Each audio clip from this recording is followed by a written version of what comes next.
A few months ago, I directed my team at the White House to look into any new actions I can take to help reduce gun violence. And on Monday, I'll meet with our Attorney General, Loretta Lynch, to discuss our options. President Obama, in his weekly address on his plan to take executive action on gun control, likely as soon as this week. And it's time now for our Sunday group. Radio talk show host Laura Ingraham, Susan Page of USA Today, head of Heritage Action for America, Michael Needham, and USA Today columnist Kirsten Powers. Happy New Year to all of you. We ask you for questions for the panel, and we got one on, actually a bunch, but like this one on Facebook from Jack Abatiello. He writes, do you think Congress will stand up to Obama's lawless executive action on gun control, or will we have to vote out the GOP leadership this year? Laura, how do you answer, Jack, both about the president's executive actions and also about what, if anything, congressional Republicans can do? Article 1 of the Constitution gives Congress the power to enact laws. The president has abused this power. Republicans have largely allowed him to do so.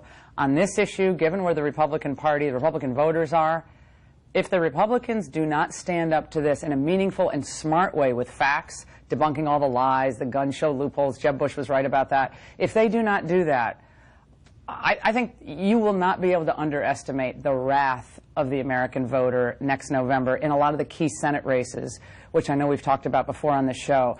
This is an issue about liberty and about law-abiding gun owners stopping crime, being allowed to live in freedom. You want to give a gift of a gun to a son. Now the federal government wants to create perhaps a national database which would allow these gun control legislation through executive action to be meaningful. They would need a national database for gun owners. 300 million guns in the United States today. Look at what Texas did at the end of the year. They have a new pro-Second Amendment legislative regime in place in Texas. Similarly, in Florida, they're considering the same concealed carry law. So I think the president is trying to overreach in his last year in Congress. But what I heard you say is stand up, and then you said, well, they should, have facts or hearings. Is there any way they can stop it? Well, they're going to have to go to the courts. I mean, and we know the courts now are very unreliable on some of these constitutional issues. And I think it has to become a campaign issue for 2016. So not in just terms on of Congress's action, because if it's the court, it's certainly not going to get done before Barack Obama leaves office. They cannot stop it. Well, that's why we don't want to fund the government through like next September, October. That's why you don't take funding off the table. That's why you don't unilaterally disarm yourself in these types of debates, which is what grassroots conservatives have complained about vis-a-vis folks like Paul Ryan and Mitch McConnell. This is going to bring up a whole series of issues with the split within the Republican Party on tactics, not so much on substance, but on tactics. Kirsten. Well, so there's two different audiences for this, of course. It's not surprising that the Republican base will be upset about this if President Obama does it. But the country overall, in terms of gun rights, has sort of have moved more in favor of having some sort of curbs on gun rights, and which is a shift. It hasn't always been that way, and we've seen it, I think, with Hillary starting to shift how she's talking about gun rights from 2008 to now. She's much more in favor of some sort of gun control. And I think, if you look at universal background checks, that has 90% approval rating in this country. So this is not something that is really, I think, seen by most Americans as some major constitutional crisis, as I think it is going to be seen. I agree with Laura, it's going to be seen that way among the base of the Republican Party, and probably be very good for Donald Trump, if you want to look at it politically. A national gun registry, though, doesn't have that support. And when people talk about universal background checks, that's code for a national gun registry, which is what's necessary to actually set it up. President Obama is actually getting what he wants out of this conversation, though. This entire conversation about gun control is a distraction from the real issue that makes Americans unsafe right now, and that's radical Islamic terrorism. President Obama's foreign policy is a failure. He's distracting from the failure of his foreign policy by talking about gun control. None of the gun control measures that he talks about would have done anything to stop any of the tragedies that we've seen during the last couple of years. And so this is a distraction from the real issue, which is the failure of the policy of leading from behind that summarizes Barack Obama's foreign policy. The place where these two kind of get together, Susan, is after San Bernardino. On the one hand, Kirsten is right that on some issues like a background check, people generally favor that. On the other hand, there was an explosion in gun sales after San Bernardino because people are afraid. And even I saw a report on the news today that after news of the executive action, there was a gun show out in Virginia, and people were there like more than usual to buy guns because they're worried that their guns are going to be taken away or they won't be able to buy new guns. And just to be clear, we don't know precisely what President Obama is going to propose. I don't believe he's proposed a national gun registry to date. There were some cases, including in the Morgantown case, where the lack of a background check had in effect a convicted felon bought a gun that he used to kill 4 people through Facebook, not subject to a background check. That aside, I think the politics has gotten incredibly complicated because, as Kirsten said, 9 out of 10 Americans support universal background checks. On the other hand, there was a poll about a month ago that showed a plurality of Americans think we'll be safer if we got more guns rather than restricted guns more. So people, I think, are divided on this issue. I would look not for what President Obama does. I would look for what Hillary Clinton does because she's running for election. She hopes to be running for president. Does she continue to lean forward into this issue in a way that Democrats have not done for about a generation? I was going to say, it's a good issue for a Democrat in a primary, particularly against Bernie Sanders, who's more conservative on guns. No, it has not, at least since 2000, been a good issue for Democrats. Because the intensity of support is with people who oppose new restrictions on guns, even when a majority of Americans support some of those restrictions. Crime has gone down across the country. There have been spikes in murder rates. Chicago, they just released statistics, 50 more murders than in 2014.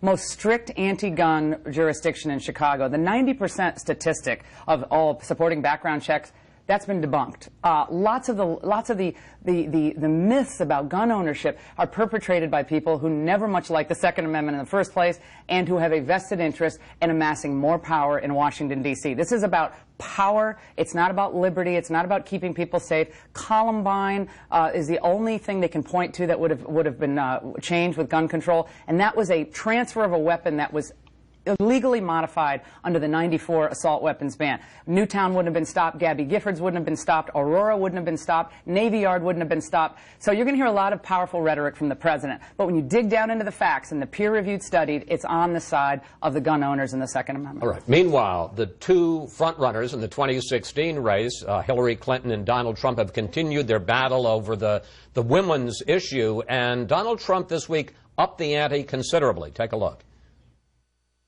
I don't know that he has any boundaries at all. And his bigotry, his bluster, his bullying have become his campaign. She wants to accuse me of things, and the husband's one of the great abusers of the world? Give me a break. Give me a break. Michael, wise or not to get back into Bill Clinton's personal history? Well, look, if Hillary Clinton's going to put Bill Clinton out there and have him campaign for her, then nobody's claiming that Hillary is responsible for his misdeeds. But if she's putting him out there as a spokesperson, then it's certainly going to be an issue. And I think one of the most exciting things is that you see for the first time this cycle the Republican Party willing to be on offense on moral issues. You have Rand Paul in New Hampshire, who's saying that if the Democrats want to come up with every single obscure instance of abortion and quiz us on that, we're going to ask Hillary Clinton why she supports the abortion of a 7-pound baby. You have Ted Cruz leading the fight on religious liberty, saying that regardless of what you think of the Supreme Court case this past summer, it's absurd to say that a 70-year-old grandmother should be forced to bake a cake. And I think that if Hillary Clinton wants to put Bill Clinton out there as one of the leading advocates for her presidency, it is valid to point out that there is nobody who's done more to degrade women or the office of the President of the United States than Bill Clinton.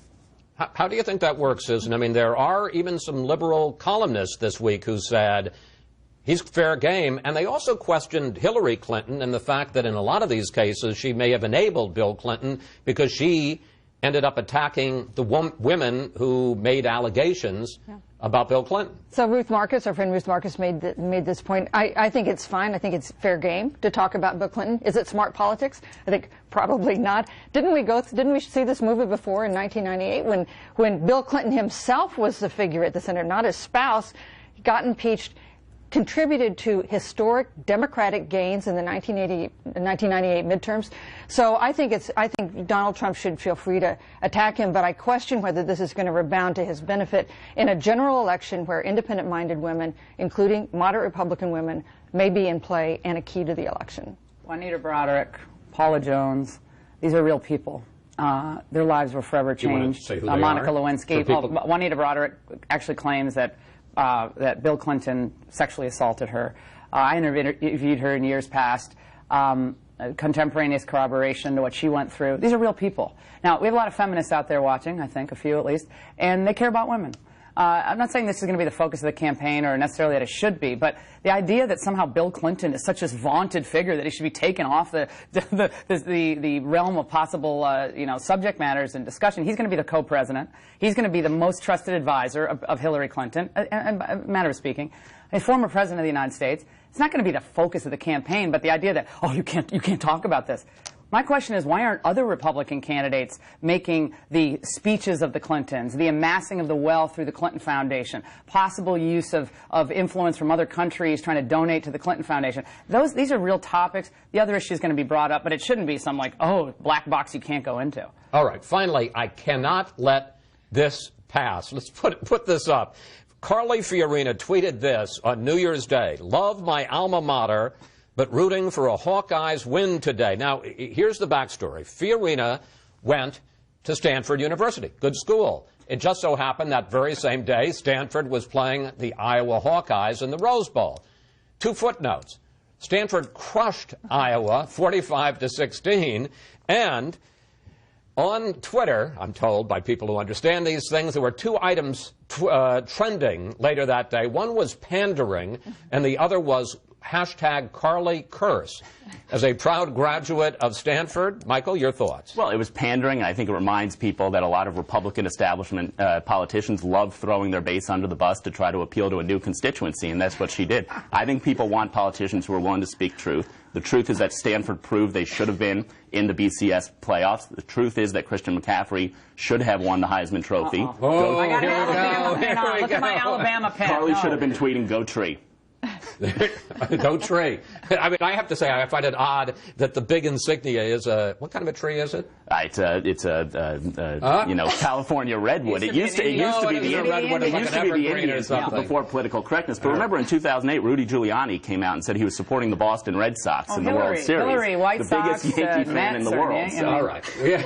On that important note, we have to take a break here. When we come back, the action really begins as our Sunday group gives us their predictions for 2016. You won't want to miss it.